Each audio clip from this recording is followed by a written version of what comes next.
Pencarian 4 korban kapal tenggelam KM Darmawan Jaya dinyatakan hilang terus dilakukan.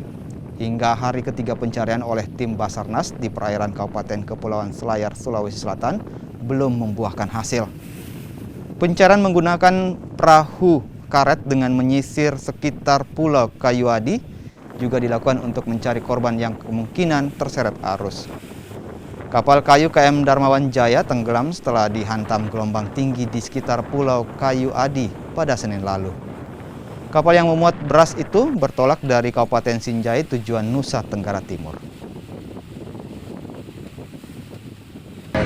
Kapal ini dihadang oleh cuaca ekstrim sehingga memutuskan untuk berlindung di Pulau Kayuadi.